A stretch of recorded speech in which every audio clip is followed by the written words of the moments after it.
नमस्कार, बहुत बहुत स्वागत है आपका हमारे इस विशेष कार्यक्रम इस वक्त में। मैं हूं निखिल सिंह और इस वक्त में हम उन खबरों को लेकर आते हैं जिनके राजनीतिक मायने आप जानना समझना चाहते हैं। और हम सिर्फ खबरें नहीं दिखाते, इस वक्त में हम बताते हैं उस खबर के पीछे की राजनीतिक सियासत और उस खबर के पीछे का राजनीतिक एजेंडा। आखिर क्या कुछ चल रहा है उस खबर के पीछे, हम आपको विस्तार से समझाते हैं। और इस पूरी प्रक्रिया में हमारे साथ जुड़ते हैं हमारे संवाददाता और राजनीतिक मेहमान भी होते हैं। सीधे सवाल जवाब, होती है बहस और उसके बाद निकलकर आता है कि आखिर क्या है इस खबर के मायने। तो आज हम विशेष तौर पर बताएंगे कि किस तरह से पाकिस्तान में पानी के लिए हाहाकार मचा है और ये हाहाकार क्यों मचा है, इसके मायने क्या है। ये इसके अलावा हम बात करेंगे कि ममता बनर्जी आखिर किन परेशानियों से पश्चिम बंगाल में जूझ रही हैं और क्यों आखिर इस जो पूरे हालात हैं, राजनीतिक हालात हैं पश्चिम बंगाल के और विशेष तौर पर ममता बनर्जी के, उसके पीछे जिम्मेदार कौन है और क्यों इस तरह की स्थिति बनी है। राजनीतिक तापमान काफ़ी तेज़ है पश्चिम बंगाल में, वो भी आपको बताएंगे। और साथ ही साथ हम चर्चा करेंगे और बताएंगे कि आखिर क्यों ये कहा जाता है कि जब बीजेपी अपने पुरोधाओं को याद करती है, उनके विचारों को साथ लेकर चलती है, तो पूरी पार्टी इस पूरी लाइन पर एक साथ चलती है। उनके विचारों को, अपने जो पुरोधा हैं, जो अपने शिखर पुरुष हैं पार्टी के, उनको किस तरह से उनके विचारों को आत्मसात करती है। इसके क्या है मायने और क्यों दूसरे राजनीतिक दल इसका विरोध करते हैं, ये भी बात होगी, इस पर भी चर्चा होगी। लेकिन सबसे पहले देखेंगे क्या है इस वक्त के हेडलाइंस। कृषि उत्पादों की नीलामी प्रक्रिया में पारदर्शिता होगी मजबूत। केंद्रीय गृह एवं सहकारिता मंत्री अमित शाह ने नाफेड के ऑपरेशन पोर्टल nafex.in का किया शुभारंभ। किसानों के बच्चों के लिए नाफेड कल्याण छात्रवृत्ति, दृष्टि इन्वेंट्री मैनेजमेंट पोर्टल और ERP पोर्टल का भी हुआ शुभारंभ। लखनऊ अग्निकांड में जांच तेज, हादसे वाली जगह पहुंची फॉरेंसिक और SIT टीम। कारणों की गहन जांच के बाद 7 दिन में सौंपी जाएगी रिपोर्ट। बिल्डिंग के मालिक समेत 4 आरोपी और अज्ञात लोगों के खिलाफ FIR दर्ज।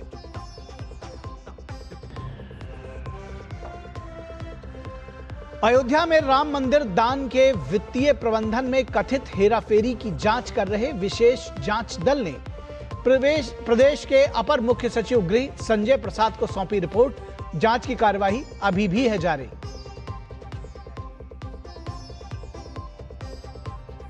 पाकिस्तान में पानी के लिए हाहाकार, इंडस वाटर ट्रीटी होल्ड होने से पाकिस्तान के छूट रहे पसीने।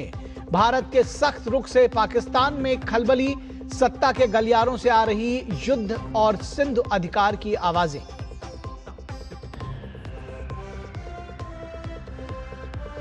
और TMC में असली पार्टी की जंग तेज, बागी गुट ने ममता बनर्जी को चेयरपर्सन और अभिषेक बनर्जी को महासचिव पद से हटाया।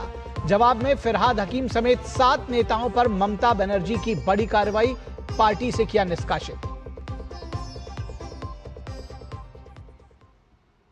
तो सबसे पहले बात करेंगे राष्ट्र प्रथम विकसित भारत का संकल्प। आखिर किस तरह से यह विकसित भारत का संकल्प जो है वो देश पहले, राष्ट्र प्रथम की ये जो बात आई है वो क्या है और कैसे ये बदलते भारत की नई कहानी बन रही है।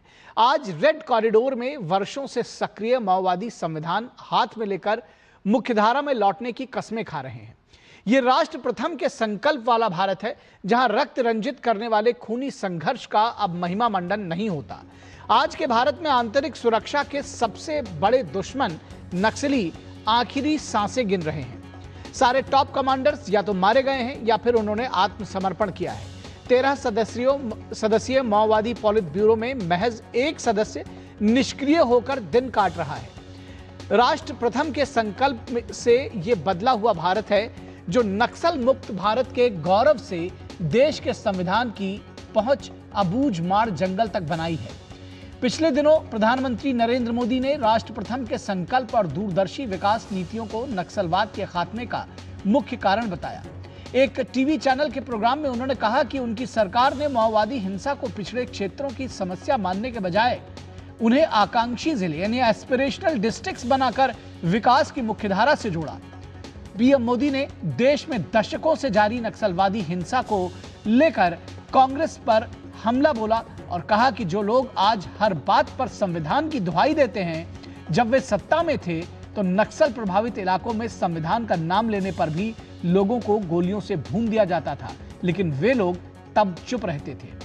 उन्होंने कहा कि उस समय उनके हाथों में कहीं संविधान नहीं दिखाई देता था, बल्कि उनके हाथ कांप रहे होते थे। कांग्रेस इस भयानक स्थिति के प्रति पूरी तरह उदासीन बनी रही। साल 2014 के बाद पीएम ने कहा कि राष्ट्र प्रथम की भावना के साथ इस स्थिति को बदलने का उन्होंने काम शुरू किया। पीएम मोदी ने कहा कि पिछली कांग्रेस सरकारों ने नक्सल प्रभावित इलाकों को पिछड़ा क्षेत्र करार दिया था, लेकिन एनडीए सरकार ने उन इलाकों को बदलने की चुनौती स्वीकार की, वहां के लोगों को निराशा से बाहर निकालने में मदद की और उनमें तरक्की की उम्मीदें जगाई। आज बस्तर को नक्सली आतंक से नहीं, बस्तर ओलंपिक्स के नाम से जाना जाता है। पीएम ने आगे कहा कि सरकारें आईं और गईं, पीढ़ियां आईं और गईं, और ऐसा लगा कि हिंसा का यह दुर्भाग्य ऐसे ही बना रहेगा, लेकिन हमने इस स्थिति को बदलने के लिए राष्ट्र प्रथम के संकल्प के साथ कदम आगे बढ़ाए।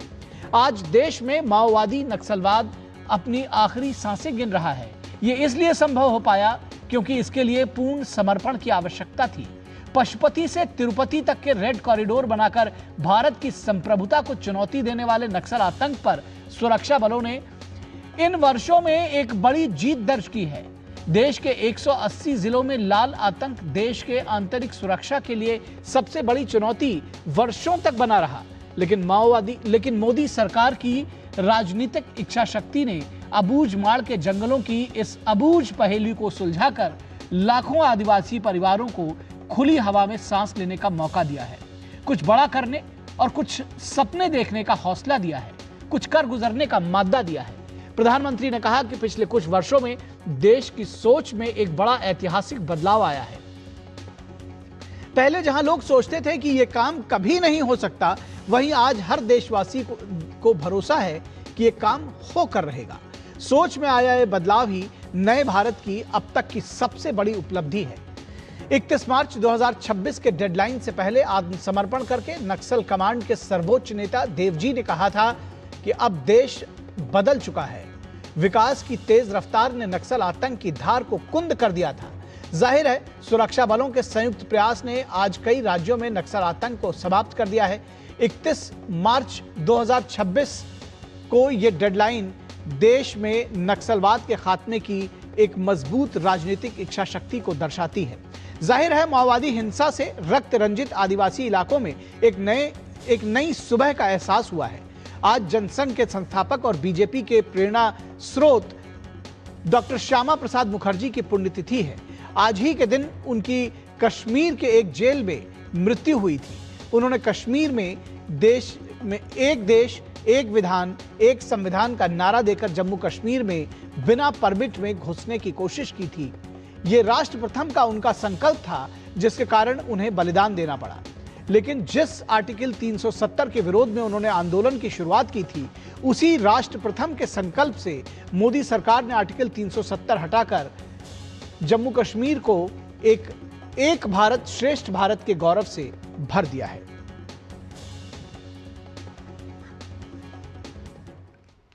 तो प्रधानमंत्री नरेंद्र मोदी ने कल एक टीवी चैनल पर एक कार्यक्रम के दौरान अपने संबोधन में कहा कि देश की प्रगति के देश की जनता के लिए राष्ट्र प्रथम की भावना को सर्वोपरि रखा है। इसलिए मैं बताना चाहता हूं, और आजकल जो कुछ लोग संविधान दिखाते रहते हैं, लेकिन जब ये लोग सरकार में थे और नक्सल प्रभावित इलाकों में संविधान का नाम लेने पर गोली मार दी जाती थी, और तब ये लोग चुप बैठे थे। तब उनके हाथों में संविधान नहीं दिखता था, कांप रहे थे उनके हाथ।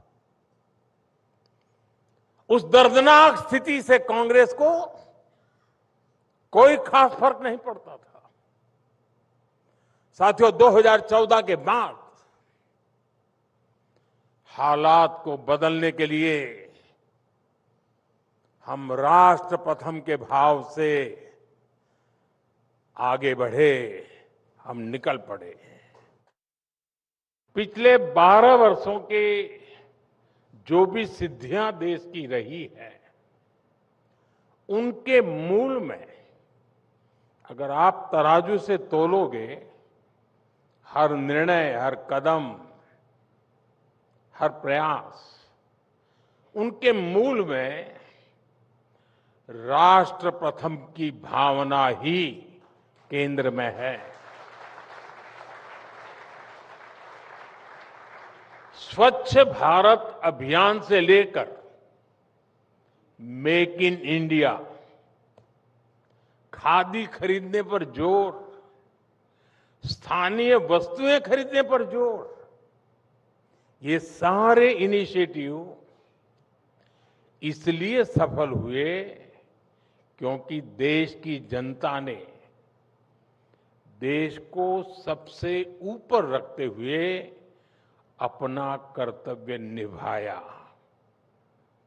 देश के नागरिकों को मैं सलाम करता हूं। और प्रधानमंत्री ने माओवादी नक्सलवाद को पूरी तरह समाप्त करने की सरकार की उपलब्धि का भी जिक्र किया। उन्होंने विपक्ष पर निशाना भी साधा और जैसा कि अभी हमने आपको सुनाया कि उन्होंने कहा कि संविधान की किताब लेकर ढोंग रचने वाले लोग नक्सल प्रभावित क्षेत्रों में इसका नाम तक नहीं लेते थे। क्या कुछ कहा प्रधानमंत्री ने, आइए उनको सुनाते हैं पूरी बात। ये दरअसल हमने आपको बताया कि और सुनाया भी कि प्रधानमंत्री ने किस तरह से सीधा सीधा कांग्रेस पर हमला बोला और कहा कि संविधान की किताब लेकर आज दुहाई देते हैं लोग, ढोंग रचते हैं, लेकिन जिस वक्त संविधान की धज्जियां उड़ाई जाती थीं नक्सल इलाकों में, तब वो मौन रहते थे और चुप रह जाते थे। फिलहाल इस पूरे विषय पर बातचीत करने के लिए हमारे साथ खास मेहमान जुड़े हुए हैं, उनसे आपका परिचय करा दें। हमारे साथ अनिरुद्ध प्रताप सिंह जो कि बीजेपी के प्रवक्ता हैं, हमारे साथ जुड़े हैं। स्वागत है अनिरुद्ध जी। हमारे साथ कपिल मदान जी जो कि पॉलिटिकल एनालिस्ट हैं और कांग्रेस के विचारों के समर्थक माने जाते हैं, तो कांग्रेस का पक्ष रखेंगे। कपिल मदान जी, बहुत स्वागत है आपका। विनोद मिश्रा हमारे कंसल्टिंग एडिटर, वो भी हमारे साथ जुड़े हुए हैं। विनोद मिश्रा जी, आपके साथ समझना चाहेंगे इस विषय पर, खासतौर पर जब राष्ट्र प्रथम की बात करते हैं प्रधानमंत्री, किस भाव की वो बात करते हैं और सिद्धियों को मूल में राष्ट्र प्रथम की भावना, ये मानना है, ये कहना है, कैसे इसको समझना चाहिए? निखिल, सबसे इम्पोर्टेंट चीज़ है कि आपकी इस जो रिपोर्ट आप पढ़ रहे थे उसी समय में और आज के ही दिन आप देखिए कि डॉक्टर श्यामा प्रसाद मुखर्जी की आज पुण्यतिथि है। बीजेपी इसे बलिदान दिवस भी कहती है जी। और इस बलिदान दिवस में आप जब श्यामा प्रसाद मुखर्जी को याद करते हैं तो आपको याद आती है यह पहली चीज़ और ये पहला संकल्प कि राष्ट्र प्रथम क्या होता है। जब इस देश में आप सोचिए कि आर्टिकल 370 के पे बोलने वाले कोई नेता नहीं थे, पक्ष या विपक्ष में, एक श्यामा प्रसाद मुखर्जी थे कि संविधान के इस टेम्पररी धारा 370 के खिलाफ, और उसमें परमिट सिस्टम होता था उस समय में। जम्मू कश्मीर को आपको देश का कोई नागरिक जाएगा तो उसे परमिट लेना पड़ता था।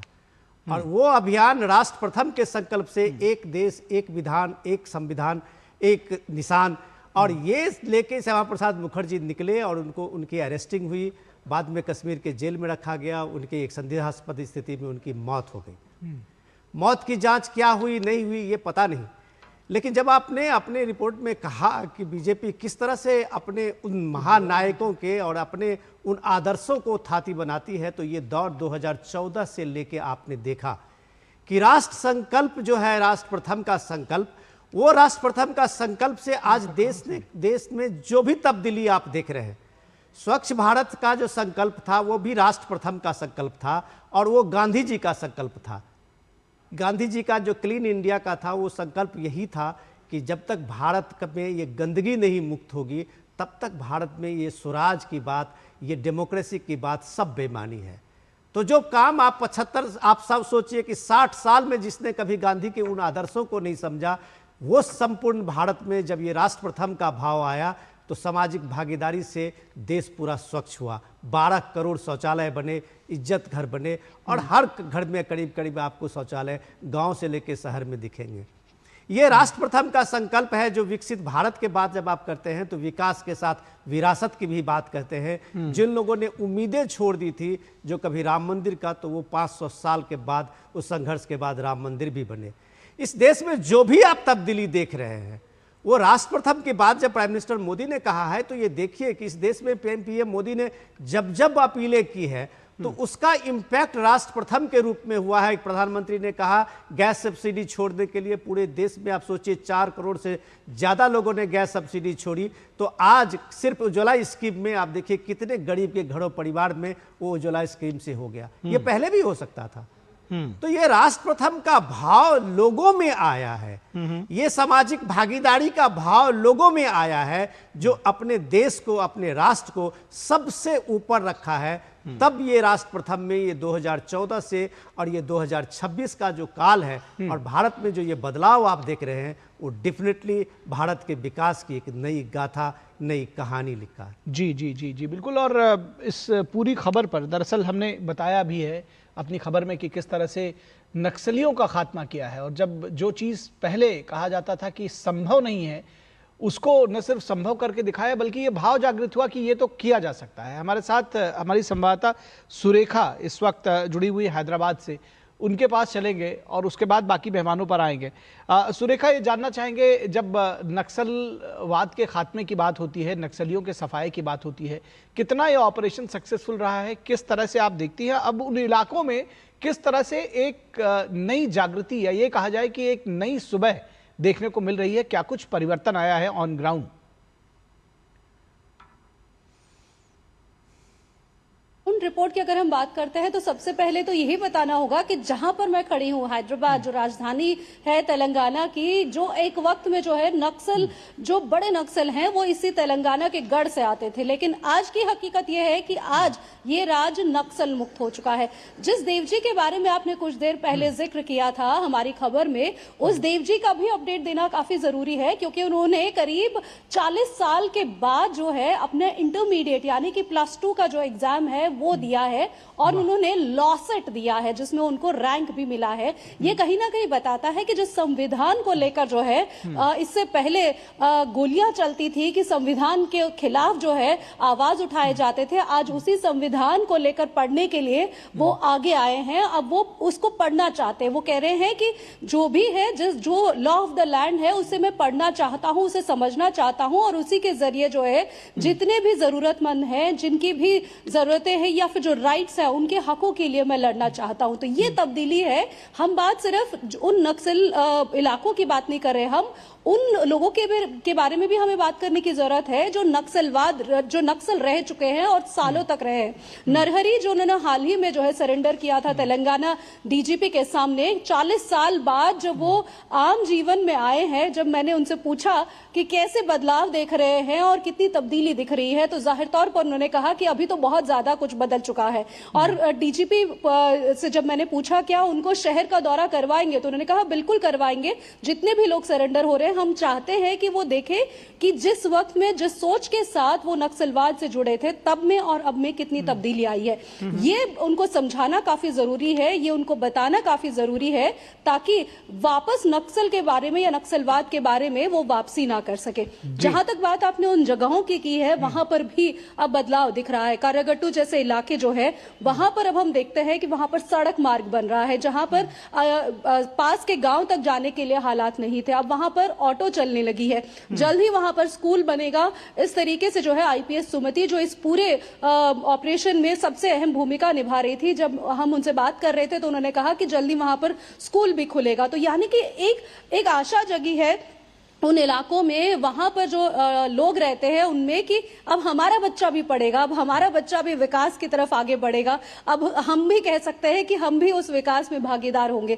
तो ये जो बदलाव है, ये सबसे बड़ा बदलाव है। हम सिर्फ उन इलाकों की बात नहीं कर रहे, हम उन लोगों की भी बात कर रहे हैं जो सालों से, या फिर कहे 40, 50, 30 साल तक जो है नक्सल के तौर पर जाने जाते रहे और वो टॉप लीडर्स थे। उनमें किस तरीके का बदलाव आया है, ये भी काफी ज्यादा अहमियत रखता है। जो संविधान के खिलाफ वो लड़ते रहे, आज उस संविधान को वो समझकर उस संविधान के साथ आगे बढ़ना चाहता है। ये बताता है राष्ट्र प्रथम की बात जो बार बार कही जा रही है।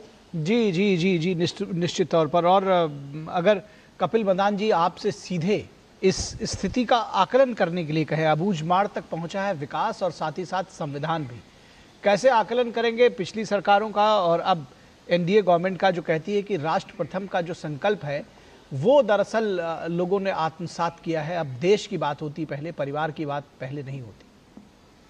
देखिए देखिए सर, जब कोई बोलता है कि 2014 से पहले नक्सलवाद के खिलाफ कोई कार्रवाई नहीं हुई तो या कोई ऑपरेशंस नहीं हुए, तो मुझे लगता है कि आप ना सिर्फ एक किसी पार्टी या पिछली सरकारों पे सवाल रेज कर रहे हैं, आप जो हमारी सेना बल हैं, सीआरपीएफ है और भी काफी सारी आर्मी की जो स्पेशल यूनिट्स हैं, आप उन पे भी सवाल या निशान लगा रहे हैं। मैं आपको कुछ नाम से ऑपरेशंस का नाम बता देता हूं। ऑपरेशन ग्रीन हंट जो कि 2009 के अंदर किया गया, कोबरा बटालियंस बनाई गई जिसका निर्माण 2008 के अंदर हुआ था। सीआरपी के डिप्लॉयमेंट को और मजबूती दी गई। एक आईएपी के नाम से प्लान 2010 के अंदर नक्सलवाद के अगेंस्ट चलाया गया। तो ये कह देना कि पहले तो जो था, पहले तो सिर्फ परिवारवाद हो रहा था, सिक्योरिटी फोर्सेस सो रहे थे, सिक्योरिटी फोर्सेस एक्शन नहीं ले रहे थे, जो इतने लोग हमारे शहीद हुए हमारे स्पेशल फोर्सेस के, उनका बलिदान तो के बारे में तो कोई बात नहीं है। हाँ, लेकिन 2014 के बाद जब मोदी साहब आ गए तो 2014 के बाद ही एक देश प्रथम की भावना आई। इससे पहले हमने जितनी भी, आप 2 मिनट के लिए नक्सलवाद को छोड़ दीजिए, इतने सारे टेरर ऑपरेशंस किए गए, इतने सारे सर्जिकल स्ट्राइक्स किए गए जिसका पॉलिटिसाइजेशन नहीं किया, जिसका राजनीतिक लाभ नहीं लिया गया, वॉर्ड्स के ऊपर इलेक्शन नहीं लड़े गए। तो आपका ये कह देना कि पहले की सरकारों का जो कंट्रीब्यूशन था या पहले की जो सेना बलों का जो कंट्रीब्यूशन था, आज का कंट्रीब्यूशन जो है वो राष्ट्रीय प्रथम है, पहले राष्ट्रीय प्रथम नहीं था। तो मुझे लगता है कि ये एक बहुत ही हल्का और बहुत ही मुझे लगता है कि ऐसा एक बयान है जो मेरे को लगता है कि प्रधानमंत्री साहब को अवॉइड करना चाहिए था। क्योंकि जब आप नेशन फर्स्ट के बारे में बात करते हैं तो नेशन फर्स्ट के अंदर जो हमारे आर्म फोर्सेस होते हैं, हमारे आर्म फोर्सेस किसी पॉलिटिकल पार्टी को नहीं रिप्रेजेंट कर रहे, वो हमारे देश को रिप्रेजेंट कर रहे हैं। कपिल जी, वैसे मैं एक बात बीच में बताऊं कि पूरी मेरी रिपोर्ट सरकारों में करे उतना ही उनके अंदर राष्ट्र भाव है जितना आज सरकार के अंदर है। तो मुझे लगता है कि ये सिर्फ पिछली सरकारों पे सवाल या निशान नहीं है, ये हमारी जो बल है, आप जिस बात को कह रहे हैं, दरअसल मेरी पूरी रिपोर्ट में जो मैंने रिपोर्ट दी वो और जो मेरा सवाल था, दोनों कहीं पर भी ये नहीं हुआ है कि सीआरपीएफ पर या जो सुरक्षा बल है उनके ऊपर किसी ने सवालिया निशान उठाए। सवालिया निशान राजनीतिक इच्छा शक्ति पर उठाया गया है, सवालिया निशान स्ट्रेटजी पर और सोच पर उठाया गया है। इसीलिए राष्ट्र प्रथम की भावना की बात कही जा रही है। ये कहीं नहीं कह रहा है कि अगर इससे पहले 2014 से पहले देश ने अगर युद्ध लड़े या देश ने कोई अभियान चलाया तो उसके ऊपर या जो सुरक्षा बल है उनके ऊपर कोई प्रश्न उठाया है। निखिल जी, मैं आपकी बात से सहमत हूं। आपने ऐसा अपने शो पे नहीं बोला, लेकिन मैं फिर से दोहरा रहा हूं और बहुत ही सजगता के साथ, बहुत ही रिस्पेक्ट के साथ, बहुत ही ह्यूमिलिटी के साथ ये बात मैं दोहरा रहा हूं कि जब हमारे प्रधानमंत्री साहब ये बोलते हैं कि अब राष्ट्रीय प्रथम है, तो इसका क्या मतलब है कि जो पहले के ऑपरेशंस हुए, जो पहले के हमारी सेना बलों ने जो पराक्रम से जो लड़ाइयां लड़ी, जो वॉर्स लड़ी 1971 के अंदर पाकिस्तान के 2 टुकड़े हुए, हमने चाइना भी लड़ा, हमने 1947 लड़ी, 62 लड़ी, 65 लड़ी, 71 लड़ी, 99 लड़ी। तो क्या मोदी साहब ये बोल रहे हैं कि राष्ट्रीय प्रथम की भावना तो सबके अंदर 2014 जब से मोदी जी आए तब आई है? ठीक है, चलिए मैं चाहता हूं कि ये बात जो है, जितना मर्जी इस बात को डिफेंड कर नहीं, मैं डिफेंड नहीं कर रहा हूं। मैं चाहता हूं कि इस बात को अनिरुद्ध प्रताप सिंह जो बीजेपी के प्रवक्ता हैं वही डिफेंड भी करेंगे, वही आपको समझाएंगे दरअसल कि राष्ट्र प्रथम से क्या समझते हैं। और अनिरुद्ध जी, जब सारी बातें आप बताइएगा तो ये भी बताइएगा कि राजनीतिक लाभ नहीं लिया गया। ये कपिल मदान कहते हैं कि इसके पहले राजनीतिक लाभ नहीं लिया गया, अब आप लोग राजनीतिक लाभ लेने के लिए ये सारी चीजें कर रहे हैं। मैं बोल रहा हूँ राजनीतिकरण नहीं किया, राजनीतिकरण नहीं किया गया। देखिए विनोद जी बड़े सीनियर जर्नलिस्ट हैं और बैठे हुए हैं। हमें लगता है कि मदान जी को उनसे पूछना चाहिए कि नक्सलवाद को सपोर्ट करने वाले लोग सोनिया जी की जो लेड नेशनल एडवाइजरी काउंसिल होती थी उसके मेंबर होते थे। साहब, आप कैसी बातें कर रहे हैं? अगर राष्ट्र प्रथम नहीं होता था तो कैसे नहीं, उस टाइम पर कैसे राष्ट्र प्रथम था? और दूसरी चीज, नेहरू जी से 1958 में लद्दाख के पास रोड बना लेता है चाइना और नेहरू जी बैठे रहते हैं। राष्ट्र प्रथम की भावना थी कि लापरवाही से कहते हैं। अमेरिका कहता है कि हम आपको न्यूक्लियर बम बनाने की टेक्नोलॉजी देते, कहा नहीं हम तो पीस उसमें रहेंगे। तो ये लापरवाही कहते हैं, राष्ट्र प्रथम की भावना कहते हैं। तो अब 1971 में 94,000 मतलब हमारे सैनिकों ने सरेंडर करा दिया पाकिस्तान के सैनिकों को, लेकिन हम 2 किलोमीटर करतार साहब नहीं ले पाते हैं, और जिसके लिए श्यामा प्रसाद मुखर्जी जी ने अपना बलिदान दे दिया उस पीओके को नहीं ले पाते हैं, तो इसे क्या कहते हैं? लापरवाही कहते हैं। अगर राष्ट्र प्रथम रहता इंदिरा जी के पास में तो जरूर वो लेके मानती, मैं कहता हूँ उनके अंदर क्षमता रहती, जरूर लेती वो। लेकिन जब बात आती है, अगर आज राष्ट्र प्रथम होता है तो हमारी इकोनॉमी 10वीं नंबर से कहां पहुंच जाती है, 12 साल के अंदर डबल हो जाती है। आज कोरोना वैक्सीन अगर राष्ट्र प्रथम होता तो यही पोलियो की वैक्सीन होती थी, सालों साल लगती चली जाती थी, लेकिन कोरोना के दौरान वैक्सीन बनती, विद इन ईयर लगाई जाती, करोड़ों लोगों को लगाई जाती, 100 से ज्यादा कंट्रियों को कंट्रीब्यूट दिया भी जाता है। तो अगर राष्ट्र प्रथम की भावना थी तो आज देखिए कि एलपीजी सिलेंडर लोगों के पास 9 करोड़ से ज्यादा लोगों के एलपीजी, मतलब 14 करोड़ सिलेंडर हुआ करता था 70 साल में, और 33 करोड़ सिलेंडर हुआ केवल 12 साल में लोगों तक कनेक्शन होता है। अगर राष्ट्र प्रथम की भावना ना होती, एक टाइम आप कहते थे कि भाई डिजिटलीकरण कैसे हो सकता है, डिजिटाइजेशन संभव नहीं है। आज पूरे विश्व में यूपीआई के थ्रू या डिजिटल पेमेंट जितना होता है उसका 51% केवल भारत करता है। अगर राष्ट्र प्रथम की भावना ना होती तो 4 किलोमीटर नेशनल हाईवे बनता था, आज 38 kilometre national highway per day बनता है।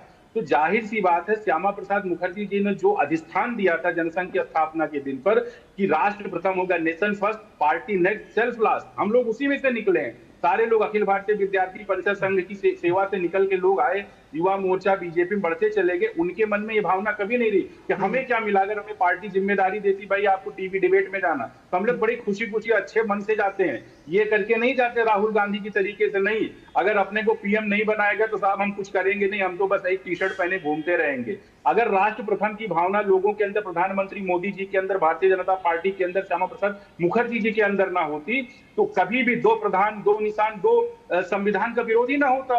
भाई कहां कौन से ऐसे देश में होता है कि 2 प्रधान 2 विधान और 2 निशान चल रहा है? अगर राष्ट्र प्रथम की भावना ना होती 370 हटाया जाता कि ना हटाया जाता? नेहरू जी हटाते ना उसको। राम मंदिर जो 500 सालों तक हमारी आस्था के साथ खिलवाड़ किया गया, कम से कम उसको सोचते हिंदुओं की आस्था के साथ खिलवाड़ किया गया। कपिल जी मुझे लगता है कि आप भी हिंदू होंगे ही, राहुल गांधी जैसा नकली हिंदू दत्तात्रेय ब्राह्मण तो नहीं होंगे आप।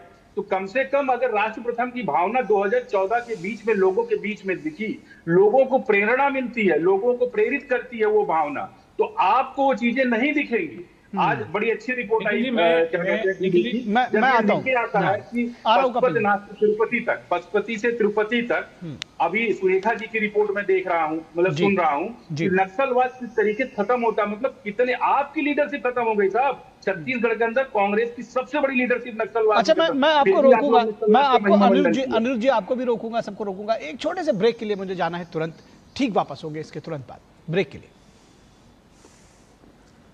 मोमेंटम खराब कर देते हो आप, इतना अच्छा डिस्कशन का कर दो। मेरी पसंद, मेरी पसंद,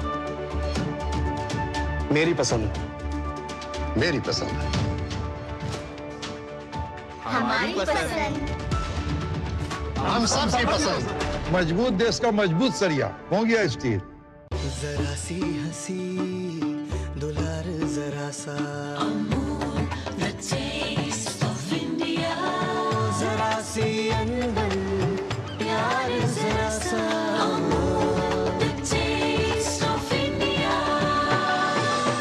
यही तो अमूल है स्वाद इंडिया का, यही तो अमूल है टेस्ट ऑफ इंडिया।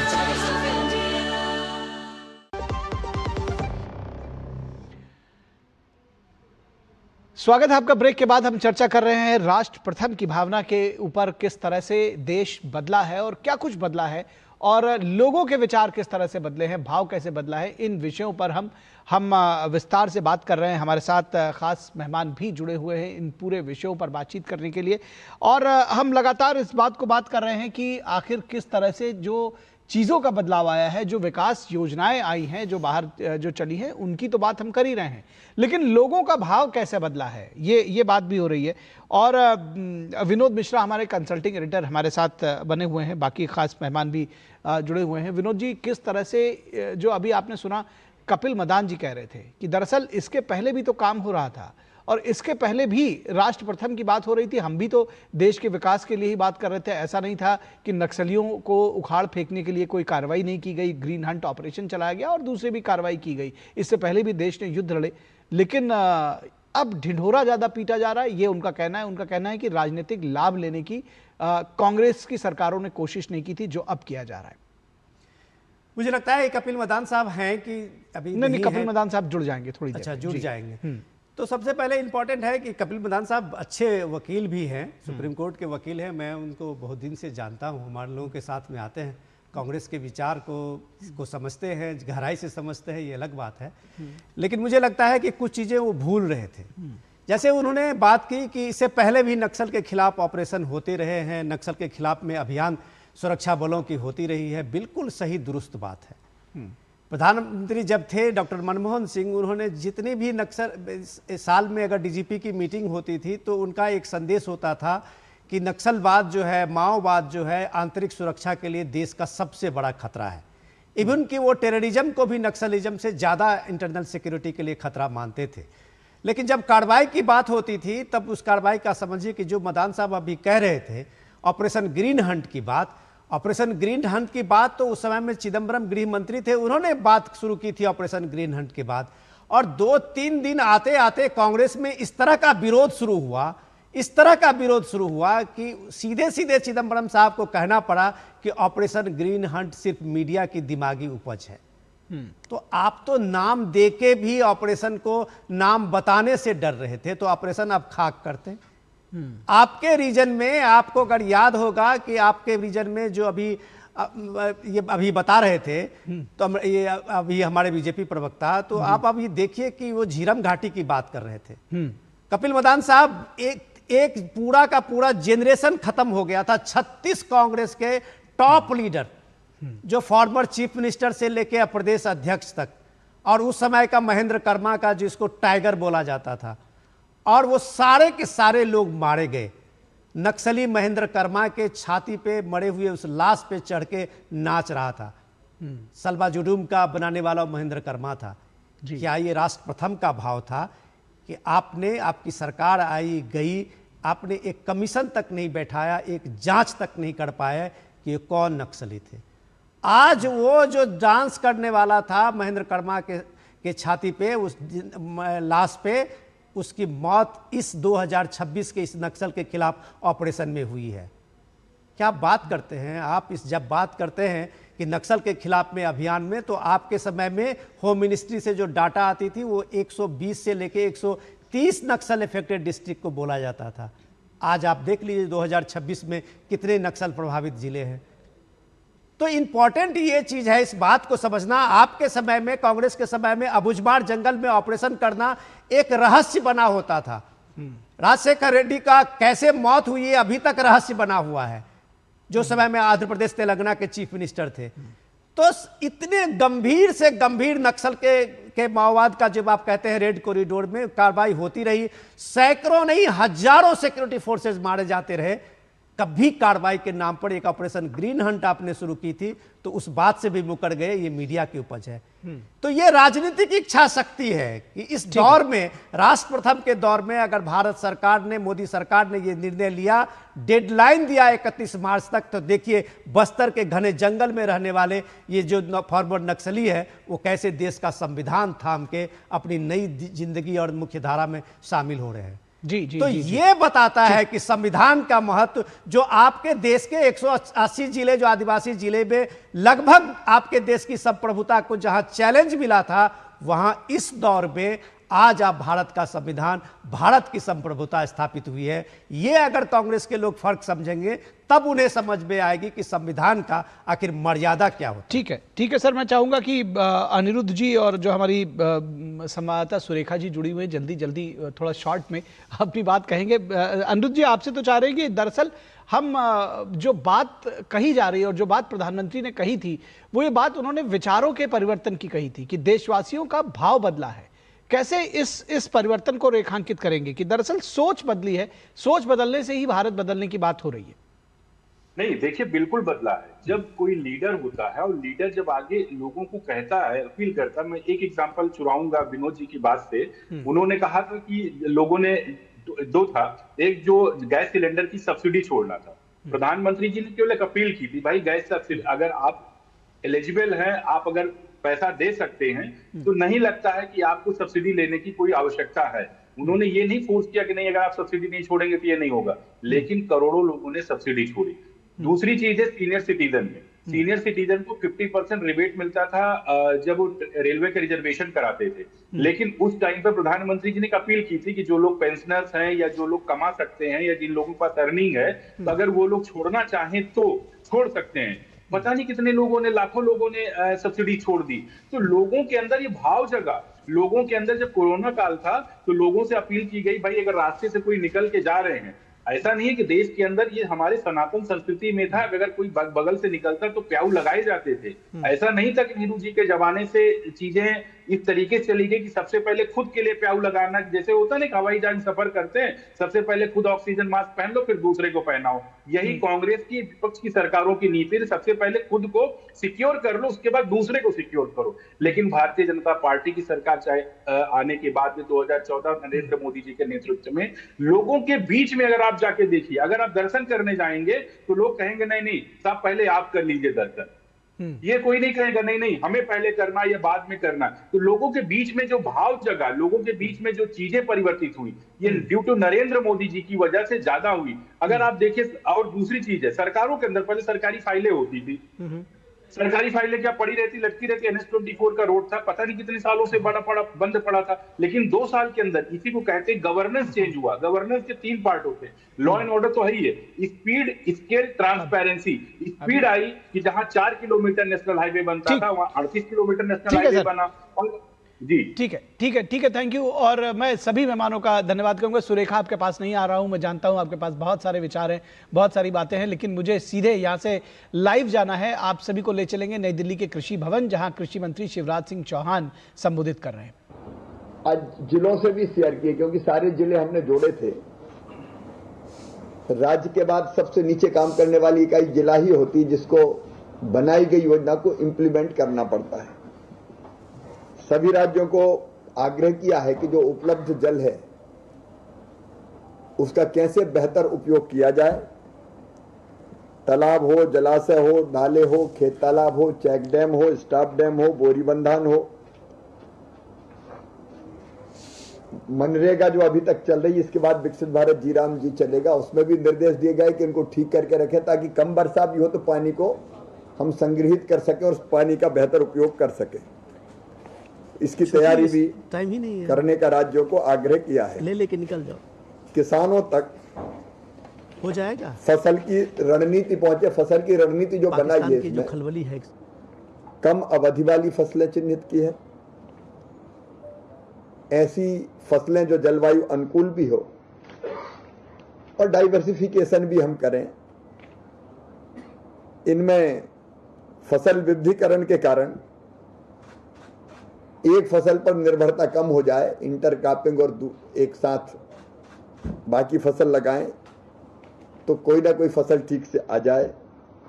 दलहन, मोटा अनाज और तिलहन ऐसी फसलें हैं जो कम पानी में भी ठीक से हो सकती है, तो उसकी सलाह भी राज्यों को दी गई है। और राज्यों से ये भी कहा कि अगर सामान्य बुआई से बारिश का अंतर बहुत ज़्यादा हो जाए तो फिर वैकल्पिक फसलें कौन कौन सी हो सकती है, क्योंकि हम खेत खाली नहीं रहने देंगे किसान के। इतना पानी तो गिरेगा कि कोई ना कोई फसल हो जाए, तो उसकी तैयारी भी की है। एक बीज की व्यवस्थाओं का बड़ा सवाल है, तो वर्तमान परिस्थितियों में बीज की पर्याप्त व्यवस्थाएं करके रखी, और 1% बीज ऐसे जिलों के लिए सुरक्षित भी रखा कि अगर जरूरत पड़ गई तो हम उपलब्ध करा सकें, तब जब दोबारा बोने की जरूरत पड़ जाए तो वो व्यवस्था भी कर रहे हैं। खाद अभी हमारे पास, जो फर्टिलाइजर मिनिस्ट्री ने बताया है कि खरीफ की फसल के लिए पर्याप्त है, लेकिन जिन जिलों में मानसून कमजोर रहने की संभावना है वह समय पर पहुंचे, उनकी भी पहचान की गई है, ताकि बारिश अगर हो जाए तो तत्काल बोनी की जरूरत पड़ेगी, समय पर वहां बोनी हो सके। एक ये भी आग्रह किया कि 75 से लेके 100 मिलीमीटर वर्षा जब हो जाए, मतलब जमीन में पर्याप्त नमी हो जाए, तब बोनी करें। थोड़ी सी बारिश में बोनी अगर कर दी तो बीज खराब होने की संभावना रहेगी। वैज्ञानिक प्रोटोकॉल और समय पर फसल का बदलाव, इसके बारे में भी हमने तैयारी की है। पहले से तैयारी भी, बाद में हम सोचें कि अब ये परिस्थिति आ गई क्या करें, उसके बजाय पहले से तैयारी, डिटेल और एडवांस प्लानिंग जिलों से करवाने की हम लोग जिलों के साथ मिलकर तैयारी कर रहे हैं। केवीके की इसमें बहुत महत्वपूर्ण, कृषि विज्ञान केंद्रों की महत्वपूर्ण भूमिका रहेगी जिलों के साथ काम करके, क्योंकि 731 केवीकेज हमारे पास हैं। तो केवीकेज को ये सलाह यहां से पहुंचे, केवीके नीचे किसानों तक पहुंचा और इंप्लीमेंट करने में मदद करे, क्योंकि बीज की सबसे मजबूत कड़ी हमारे कृषि विज्ञान केंद्र है। तो कृषि विज्ञान केंद्र और कृषि मौसम इकाइयां किसानों तक वैज्ञानिक सलाह पहुंचाने के लिए हमारी सबसे अहम कड़ी है। तो उनको भी हमने ये निर्देश दिया है कि समय पर जानकारी, agromet advisory, SMS, WhatsApp, call centre, radio, TV, social media, हर माध्यम का उपयोग करके उचित सलाह किसानों को समय पर पहुंचाइए, ज्यादा महत्वपूर्ण है। तो आज ये भी चर्चा करके तय किया कि समय पर किसानों तक ये जानकारी पहुंचाई जाए। एक समस्या आएगा पशुओं के लिए चारे का भी, तो चारे की उपलब्धता कहाँ कैसे सुनिश्चित हो सकती है और कहाँ से ला सकते हैं, क्योंकि मानसून अगर बहुत कमजोर रहा तो चारे का संकट भी पैदा होगा। तो उसके बारे में भी चर्चा हुई है। जिन क्षेत्रों में इस तरह की परिस्थिति रहने की संभावना है वहां फसल बीमा योजना का व्यापक कवरेज हो, क्योंकि फसल अगर भगवान ना करे खराब हो, हर संभव प्रयत्न कर रहे हैं, लेकिन बीज खराब हो गया, नहीं आई फसल, तो फसल बीमा योजना का लाभ मिलके उनके नुकसान की भरपाई हम कर पाए। KCC बनाने के काम भी तेजी से चले, जिन किसानों के पास अभी किसान क्रेडिट कार्ड नहीं है उस पर भी जोर दिया है, उनको कवर कर लिया जाए ताकि उनके पास पैसा हो। कुछ दिनों पहले माननीय प्रधानमंत्री जी ने किसान सम्मान निधि की राशि किसानों के खाते में डाली है, उसका उपयोग भी हो सकेगा। और जिला प्रशासन को हमने आग्रह भी किया, राज्य सरकारों को यह निर्देशित किया कि वो जिला प्रशासन को कोऑर्डिनेट करने के लिए सबसे प्रभावी इकाई के रूप में सक्रिय करें। तो अब देख रहे थे प्रेस कॉन्फ्रेंस केंद्रीय कृषि एवं किसान कल्याण मंत्री शिवराज सिंह चौहान, जिन्होंने बताया कि इस बार मानसून के में कम बारिश होने की संभावना को देखते हुए किस तरह से सरकार तैयारियां कर रही है, बीज की, खाद की, फर्टिलाइजर्स की, किस तरह से तैयारियां की जा रही है, क्या कुछ सरकार मदद कर रही है किसानों की और क्या अभी तक उसने पूरी योजना बनाई है, उस विषय में जानकारी दे रहे थे। और यहाँ रुकेंगे एक छोटे से ब्रेक के लिए, कहीं मत जाइएगा, जल्द हाजिर होंगे।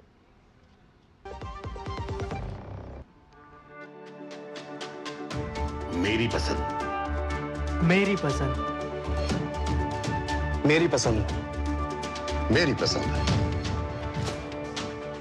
हमारी पसंद। हम सबकी पसंद। मजबूत देश का मजबूत सरिया हो गया स्टील।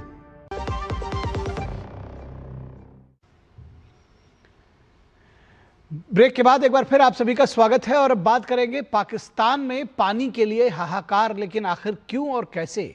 इंडस वाटर ट्रीटी में इंडस वैली सिविलाइजेशन का तड़का, ये आखिर मैं क्यों कह रहा हूं, क्योंकि जो लोग कहते थे कि तुगलक के बाद ही वो इतिहास को समझते थे, तुगलक वंश के बाद से, वो आज इंडस वैली सिविलाइजेशन की बात करने लगे हैं जिसको वो मानते ही नहीं थे।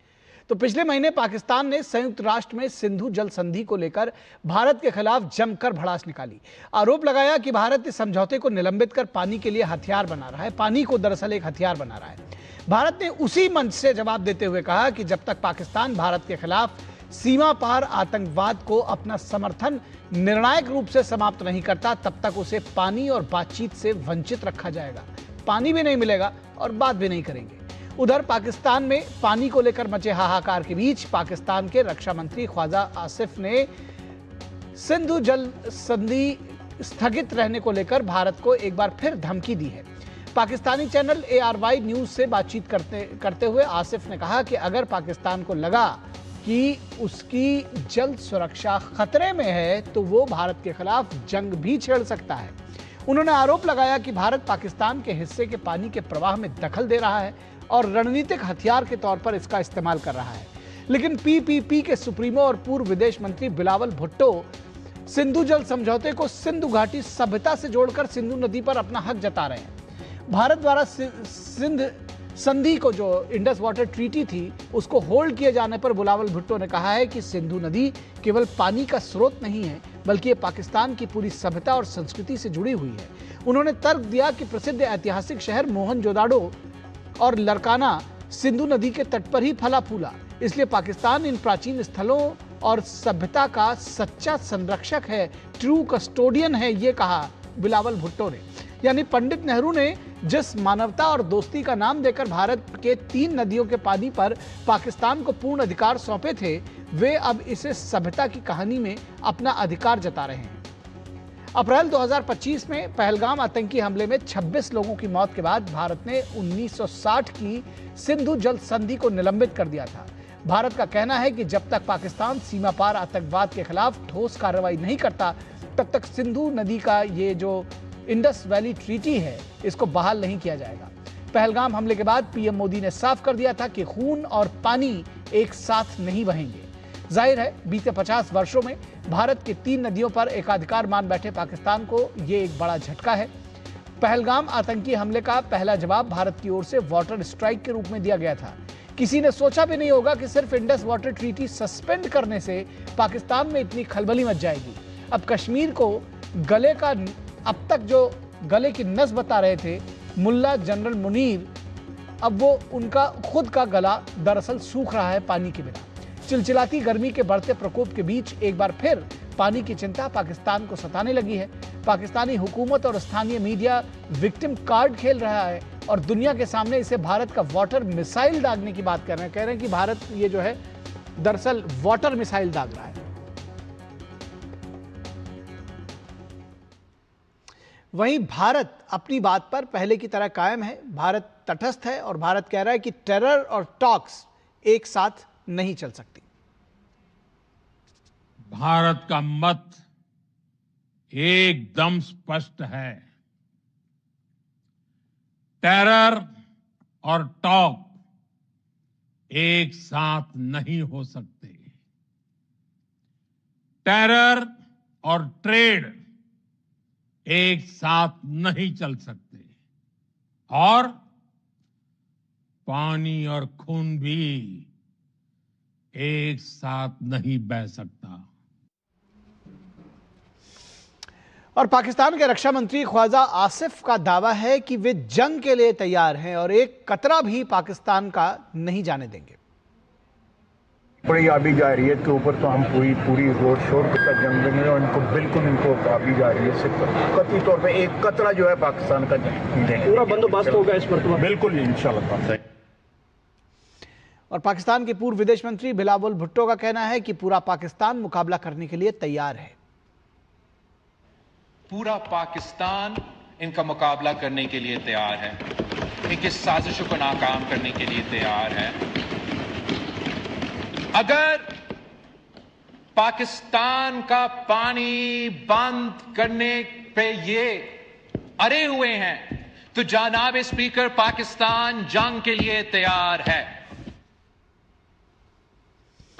तो अगर किसी भी व्यक्ति को कोई चीज़ बहुत लंबे समय के लिए दे दीजिए तो वो उसको अपना हक मानने लगता है। तो फिलहाल ये समझने की ज़रूरत है कि इस पानी पर कभी उनका हक नहीं था और इसको भारत ने सस्पेंड किया है। हमारे साथ इस पूरे विषय पर बातचीत करने के लिए डॉक्टर गणेश मल्होत्रा, जो कि स्ट्रेटेजिक एंड पॉलिटिकल एनालिस्ट है, वो हमारे साथ जुड़े हुए हैं और विनोद मिश्रा, हमारे कंसल्टिंग एडिटर, वो भी हमारे साथ इस खबर पर जुड़ेंगे।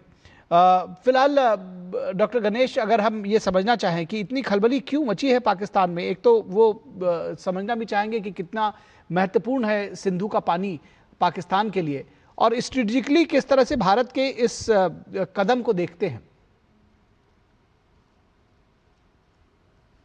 नमस्ते। सबसे पहले मैं ये बताना चाहता हूँ कि पाकिस्तान जो है वो इस चीज से हाईलाइट नहीं कर रहा है। वो बेसिकली अपने इंटरनल जो डाइवर्सिटी है, चाहे वो पंजाब और सिंध के बीच में है, उसमें डिस्कस करना चाहता है। पाकिस्तान के अंदर खलबली के साथ पानी को लेकर क्योंकि इंडस वाटर ट्रीटी को उन्होंने अपना बाप दादाओं का हक मान चुके थे, और जो उनको पानी मिला था उसको भी वो यूज कर रहे थे, और जो पानी हमारे हिस्से का था उसको भी वो यूज कर रहे थे। तो पिछले साल से तो इनमें खलबली है। तो पाकिस्तान के अंदर जो सबसे बड़ा जो डिस्ट्रेस का कारण है, पंजाब जो है, पंजाब की लेवी जो है वो पाकिस्तान की मिलिट्री को भी कंट्रोल करती है, पाकिस्तान की पॉलिटिक्स को भी कंट्रोल करती है, और पाकिस्तान की इकोनॉमी को भी कंट्रोल करती है। पिछले दिनों में उन्होंने ऐसे फैसले लिए जिसमें जो हिस्से जो स्टेट का बनता था, हिस्से का पानी जो है तो पंजाब को डाइवर्ट किया गया। जैसे 24 कैनाल प्रोजेक्ट के बारे में हमने पढ़ा है, उसमें अब देखिए एक मिलिट्री का काम क्या है, मिलिट्री का काम एक रक्षा करना है, तो मिलिट्री इंटरव्यू करके कैनाल प्रोजेक्ट को इम्प्लीमेंट करवाती है। क्यों इम्प्लीमेंट करवाती है? डॉक्टर गणेश, आपकी आवाज बहुत साफ तरीके से, बहुत अच्छी तरीके से हम तक नहीं आ रही है, हम उसको ठीक कराने की कोशिश करते हैं। तब तक मैं विनोद जी के पास जाऊंगा। विनोद जी, किस तरह से इस जो एक स्ट्रेटेजिक जिसको कहना चाहिए भारत का कदम है, कैसे आकलन करेंगे इसका? देखिए, पहले तो हम लोग ये जान लें कि इंडस वाटर ट्रीटी दुनिया का अपने आप में एक पहला ट्रीटी होगा। डॉक्टर गणेश का भी आवाज़ ठीक हो जाए तो बेहतर बताएंगे कि पहला ऐसा ट्रीटी होगी, इस संधि होगी जिसमें अपर बेसिन के देश जो है वो अपने से लोअर बेसिन के देश को 3 नदियों का पानी एकदम फ्री में और उसको देता है और उसको बताता है कि इस पानी पे आपका अधिकार है। ये दुनिया में ऐसा इंडस वाटर ट्रीटी जैसा अजूबा संधि कहीं नहीं है, किसी भी देश में नहीं है। रही बात कि आज जब बिलावल भुट्टो इसको इंडस वाटर ट्रीटी को इंडस वैली सिविलाइजेशन से जोड़ता है, तो ये बात समझने की ज़रूरत है कि जो कस्टोडियन बोलता है कि हम सिंधु घाटी सभ्यता के कस्टोडियन हैं, तो अब पाकिस्तान के इतिहास की जो पढ़ाई शुरू होती है निखिल, वो सीधे सीधे कुतुबुद्दीन से लेके शुरू होके और वहाँ जो सबसे पहला जो सोमनाथ मंदिर को तोड़ने के लिए गौरी मोहम्मद गौरी का जो था, वो वहाँ इन्वेजन से शुरू करता है कि हमारे लड़ाका और किस तरह से भारत पे आक्रमण किया था जी। तो आपके इतिहास में आपने मोहनजोदड़ो से लेके और सिंधु घाटी सभ्यता, हड़प्पा संस्कृति, तक्षशिला से लेके आपने सबको नकार दिया है। तो ये इंडस वाटर ट्रीटी का एक तरह से होल्ड पे होना पूरे पाकिस्तान के अस्तित्व पे कितना संकट पड़ा है, इसको आप समझ सकते हैं कि वो इसे अपनी सभ्यता से जोड़ता है। तो सभ्यता से जोड़ने में भारत सबसे बड़ा कस्टोडियन इनका होना चाहिए। रही बात कि ये एक ब्लंडर है, 1960 का आप कह सकते हैं कि एक ब्लंडर था उस समय के गवर्नमेंट की, जो आपने एक अपनी ह्यूमैनिटी के साथ साथ पाकिस्तान को चुप करने के लिए ये दुश्मनी ज्यादा ना करे, तो आपने 3 नदियों का पानी उसे दे दिया। ये कैसे पाकिस्तान के लिए, भारत के लिए कितना बड़ा नासुर हुआ कि आप देखिए वो जंग करने के लिए तैयार है, क्योंकि दरअसल अगर ये कामयाब हो जाए कि इंडस वाटर ट्रीटी में जो 3 नदियां भारत में है उसका उपयोग अगर भारत करने लगे, तो सचमुच में पाकिस्तान के पंजाब और सिंध में दोनों जगह एक तरह से रेगिस्तान बन जाए। जी जी जी जी जी बिल्कुल। समय हमारे पास बहुत कम रह गया है डॉक्टर गणेश, लेकिन मैं चाहूंगा कि आप अपनी बात थोड़ा शॉर्ट में फिनिश करें, खत्म करें। जी, मैं ये कह रहा था कि पाकिस्तान में बेसिकली जैसे अभी बात कर रहे थे, तो पाकिस्तान में जो अंदरूनी पॉलिटिक्स है उससे डिस्ट्रैक्ट करने के लिए पाकिस्तान जो है वो ये हथकंडे अपनाता है। जैसा कि अभी बात हो रही थी कि पाकिस्तान जो है वो इंडस वैली सिविलाइजेशन की बात करता है, तो सबसे पहले पाकिस्तान को पूछा जाए कि उनकी जो प्री इस्लामिक हिस्ट्री है उसके उन्होंने कितने जो उधर अवशेष है उनको बचा के रखा है। उनकी हिस्ट्री तो 712 के बाद की वो हिस्ट्री पढ़ाते हैं और अपनी किताबों में बताते हैं। और जैसे उन्होंने प्रोजेक्ट लॉन्च किए हैं पंजाब में, देखिए मिलिट्री का काम क्या है, प्रोटेक्शन करना। पाकिस्तान की जो मिलिट्री है वो पंजाब में एक चोलिस्तान कैनाल प्रोजेक्ट को लॉन्च करती है और उसका पानी जो है सो सिंध को जाने का पानी है, उसको डाइवर्ट किया जाता है। ठीक है। तो पाकिस्तान के अंदरूनी पॉलिटिक्स से डिस्ट्रैक्ट करने के लिए बड़े बड़े बयान दिए जा रहे हैं, पाकिस्तान को पता है। और ऑपरेशन सिंदूर में हमने उनको दिखा दिया है कि उनकी क्या क्षमता है और हम क्या कर सकते हैं। जी बिल्कुल। और तो ये जो स्ट्रेटजी है ये भी निश्चित तौर पर पाकिस्तान को बहुत सही जगह पर लगी है और वो बिलबिला रहा है। बहुत शुक्रिया डॉक्टर गणेश आपका और विनोद मिश्रा जी आपका हमारे साथ जुड़ने के लिए। तो इस वक्त के इस अंक में बस इतना ही, इजाजत दीजिए, नमस्कार।